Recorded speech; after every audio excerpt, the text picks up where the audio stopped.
Shalom, selamat datang di channel Mesak Detan.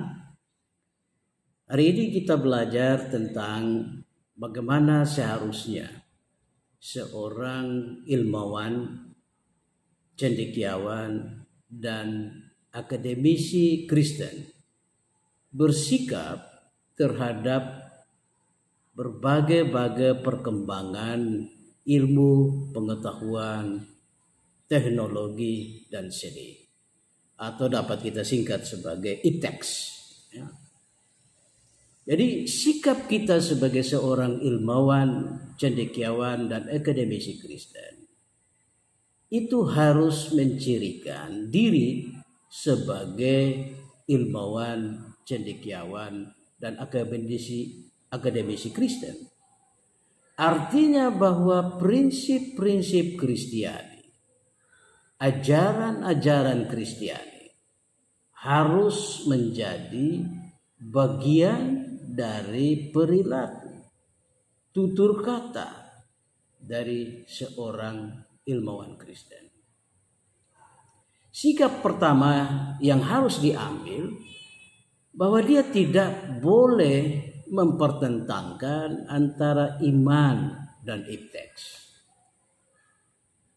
Bahwa kita pahami bahwa IPTEX adalah anugerah dari Allah. IPTEX adalah pemberian dari Allah yang kita harus syukuri untuk supaya apa? Membantu orang-orang beriman untuk hidup lebih efektif, lebih kreatif, dan lebih inovatif dalam dunia. Ilmu pengetahuan dan teknologi justru menolong orang beriman untuk lebih giat dalam mewartakan Injil Kerajaan Allah. Jadi harus dicatat bahwa kebenaran agama dan kebenaran ilmu pengetahuan bukanlah dua kubu yang harus diperlawankan. Tidak perlu diperlawankan. Kebenaran-kebenaran itu adalah unik pada posisinya masing-masing yang mengungkapkan realitas. Dan realitas itu memang tidak sederhana. Kadang-kadang rumit dan sulit dipecahkan, baik secara iman maupun juga secara ilmu itu sendiri. Manusia hidup dalam alam, hidup dalam semesta, hidup dalam kondisi-kondisi realitas fisik, tetapi juga manusia hidup secara spiritual.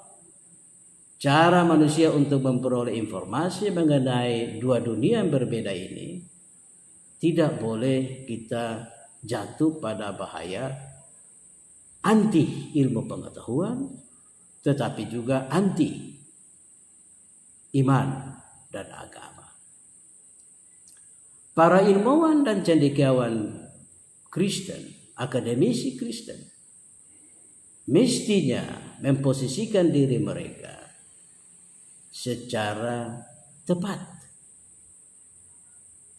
Artinya dia mendeteksi dan kemudian mewartakan kebenaran-kebenaran Alkitab dalam kehidupan manusia, dalam kehidupannya sehari-hari. Bukan dia mendeteksi perkembangan ilmu pengetahuan dan kemudian menyerang kembali Alkitab, mempersalahkan kembali Alkitab. Bahkan dia memperkosa nilai-nilai dari Alkitab itu sendiri. Justru dia terpanggil untuk mewartakan kebenaran-kebenaran Alkitab dalam kehidupan manusia dan memanusiakan manusia seutuhnya sesuai dengan hakikatnya sebagai manusia laki-laki dan manusia perempuan menurut gambar dan rupa Allah sendiri, atau yang kita kenal dengan istilah Imago Dei itu yang pertama. Yang kedua, sikap kedua yang perlu diambil oleh seorang ilmuwan, cendekiawan, akademisi Kristen ini adalah mengupayakan kajian dari berbagai aspek tentang pokok permasalahan tertentu. Untuk supaya apa? Supaya bagaimana nilai-nilai Kristiani ini bisa menjawab permasalahan-permasalahan kita, pokok-pokok kajian kita itu, dengan tidak merendahkan wibawa dan kebenaran Alkitab. Ini sikap kedua yang mesti kita ambil. Artinya bahwa kita butuh sebuah kajian interdisciplinary studies, kajian ilmiah terhadap suatu masalah yang dilihat dari berbagai disiplin ilmu. Jadi ada disiplin ilmu ini, disiplin ilmu itu, dan sebagainya. Lalu kita lihat masalah ini. Ambil contoh, misalnya tentang terjadi bencana alam, gunung meletus. Maka sebagai cendekiawan Kristen, mari kita memetakan masalah bencana ini.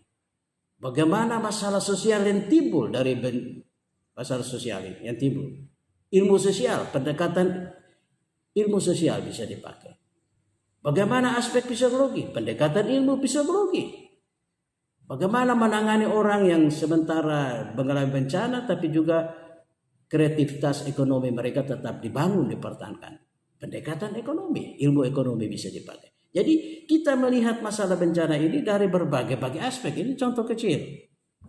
Sehingga sebuah masalah ini bisa dipecahkan dengan lebih baik. Nah, kajian tersebut sebagai suatu pertimbangan etis moral sikap Kristiani terhadap masalah itu. Dan di situ seorang cendekiawan Kristen bisa bersaksi tentang kebenaran dan kesaksian Alkitab. Alkitab dapat dipakai sebagai acuan dan patokan. Itu sikap kedua. Sikap ketiga adalah cendekiawan Kristen harus selalu mengacu kepada Kristus dan firman-Nya sebagai acuan.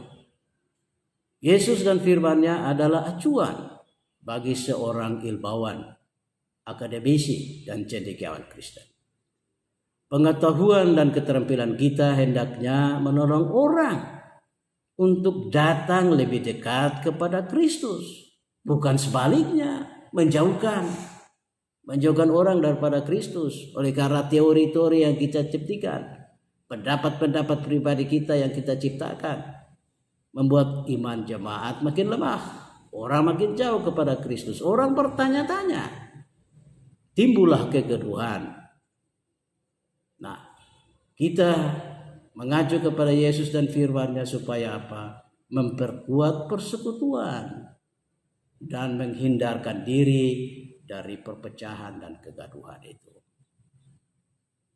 Kita menggumuli tiap bidang keahlian kita masing-masing dari sudut pandangan Kristen dan lebih mendalami firman Allah sebagai pedoman dalam hidup dan implementasi ilmu pengetahuan dan keterampilan yang masing-masing kita miliki, kita sumbangkan.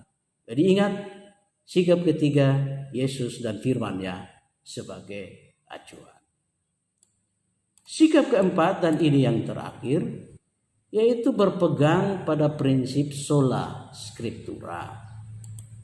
Artinya begini, bahwa kita selalu bercermin, seorang cendekiawan, ilmuwan Kristen, akademisi Kristen harus selalu bercermin pada Alkitab yang menjadi dasar. Kita tidak boleh satu kali pun, sedetik pun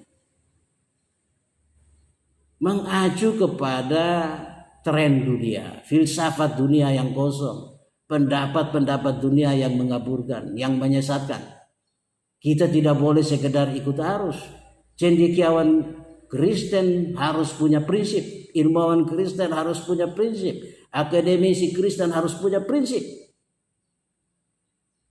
Bahwa prinsipnya dia mendasarkan pemikiran, perkataan, pendapat-pendapatnya berdasarkan Alkitab. Ingat apa dikatakan oleh para rasul, misalnya dalam Kolose pasal 2 ayat 8. Hati-hatilah supaya jangan ada yang menawanmu dengan filsafatnya yang kosong dan ajaran palsu, ajaran turun-temurun ya, menurut ajaran turun-temurun, dan roh-roh dunia, tetapi tidak menurut Kristus. Ya. Ada roh-roh dunia yang menyesatkan, ada ajaran turun-temurun, ada filsafat-filsafat yang kosong yang menyesatkan. Mengapa kita harus berdasar pada itu? Justru semua itu harus dibawa terang dari firman Allah. Kalau cocok, oke kita pakai. Kalau cocok dengan firman Allah. Tapi kalau bertentangan, maka para rasul, terutama Paulus bilang, hati-hatilah. Supaya jangan ada yang menawanmu dengan filsafatnya yang kosong dan palsu. Menurut ajaran turun-temurun dan roh-roh dunia, tetapi tidak menurut Kristus. Kolose pasal 2 ayat 8. Demikian hari ini kita belajar bagaimana seorang ilmuwan cendekiawan dan akademisi Kristen bersikap. Shalom.